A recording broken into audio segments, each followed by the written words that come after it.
Pada malam hari ini, saya sudah berada di kediaman narasumber yang akan menjadi narasumber pada malam hari ini. Beliau adalah seorang pemandi jenazah yang sudah memiliki pengalaman puluhan tahun dalam memandikan jenazah. Buat kalian yang baru gabung, yuk tekan dulu tombol subscribe-nya dan nyalakan lonceng notifikasinya supaya kalian tidak ketinggalan video-video baru dari Horor Amat. Langsung saja, selamat menyaksikan. Assalamualaikum, Nek. Waalaikumsalam. Perkenalkan, saya dari channel YouTube Horor Amat. Ingin berbincang-bincang dengan Nenek. Kalau Nenek berkenan, mungkin kita bisa sedikit cerita, mungkin pengalaman-pengalaman seram yang pernah Nenek alami. Bagaimana kira-kira, apakah Nenek bersedia? Ya, bersedia. Baik. Mungkin perkenalan dulu ya, Nek ya. Ya, Nenek namanya siapa? Ibu Nur. Oh, Ibu Nur. Saya panggilnya Nenek apa Ibu ini? Panggil aja Ibu Nur. Oh, Ibu Nur, baik. Jadi narasumber kita ini Ibu Nur ya, Ibu ya. Ya. Pekerjaan sekarang? Aku nama Nur. Ya. Pekerjaan aku sekarang sebagai petugas Fardu Kifayah. Fardu Kifayah. Yang aku telah bekerja selama kurang lebih 5 tahun. Jadi Nenek Ibu Nur ini sudah 25 tahun memandikan jenazah nih ya. Oh, baik.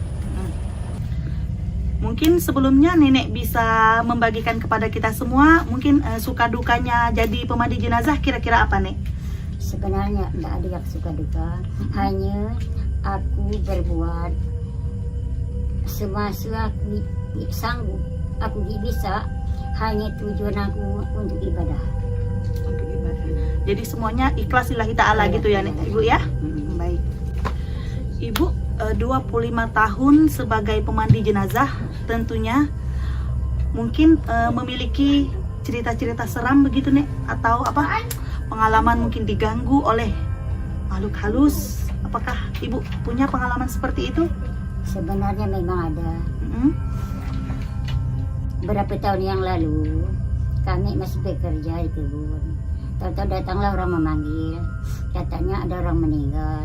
Aku pun pulang ke rumah dan langsung ke rumah si meninggal. Ke rumah duka ya, Ke rumah ya? duka, Ya, ya. baik.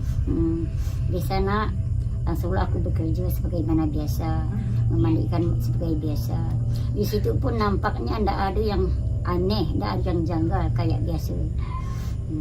Setelah 2 malam jenazah meninggal dikebumikan, aku tidur sekitar jam 10 malam. Di luar dinding kedengar kayak ada yang ngorok-ngorok gitu. Jadi aku amati suara apa itu, memang benar kayak ada yang ngorok-ngorok. Jadi untuk memastikan gitu ya, Nek ya? Jadi, untuk memastikan, aku ambil senter, aku keluar, aku senter, lihat sekitar yang berbunyi itu nggak ada nampak satu apapun. Nah, jadi aku langsung naik lagi ke rumah, langsung aku baring lagi. Setelah aku baring, berbunyi lagi. Nah, jadi itu pun terus enggak, aku diam, lama-lama bunyinya pun hilang. Nah, jadi besoknya, sore besoknya, sebelum aku sholat maghrib, aku pergi keluar. Aku bilang, oh, kalian udah meninggal, jangan sampai memalukan keluarga, jangan sampai memalukan aku sendiri. Pulanglah kau dengan ke mana tujuan kau yang sebenarnya, itu ke alam baka, alam yang kekal. Jangan ada memikirkan dunia lagi. Nah, setelah aku bilang begitu, hilanglah sampai sekarang nggak ada bunyi-bunyi itu. Ada gangguan. Tenang, nggak ada gangguan apa. Itulah selama pengalaman aku memandikan jenazah. Lainnya nggak ada apa-apa. Jadi Bu, waktu itu cuman ada suara ngorok, tapi pas dilihat keluar nggak ada wujud. Nggak ada wujud. Tapi nggak ada kayak suara tangisan atau ketawa seperti itu. Tidak ada. Cuma kayak orang ngorok-ngorok. Orang ngorok. Mungkin sebenarnya ada itu kan pasti jin horin ya, jin horin seperti itu kan ya Bu ya. Mungkin memang ingin menyampaikan sesuatu mungkin. Mungkin semasa hidup almarhum mungkin punya hajat yang belum tersampaikan. Mungkin ingin sebenarnya ingin berkomunikasi mungkin sebenarnya ya. Ya, tapi sampai sekarang nggak ada lewat mimpi pun nggak ada. Nggak ada lewat mimpi. Terus kalau yang aneh-aneh saat sedang memandikan itu ada nggak Bu? Misalnya ada tiba-tiba matanya terbuka sendiri kah? Nggak pernah kejadian aneh-aneh.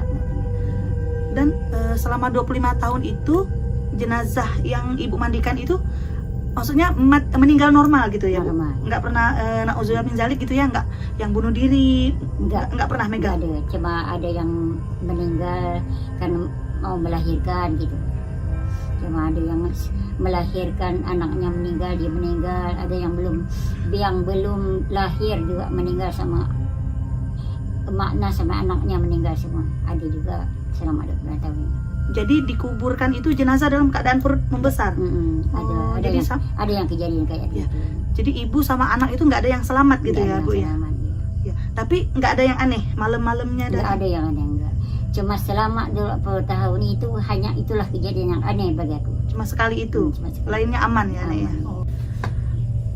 Baik Bu, mungkin selain pengalaman seram Ibu yang satu itu tadi, yang ketika memandikan jenazah, mungkin Ibu punya pengalaman yang lain gitu, pengalaman seram, apakah pernah bertemu hantu ataupun cerita-cerita seram lain, mungkin Ibu berkenan untuk membagikan kepada kami Bu?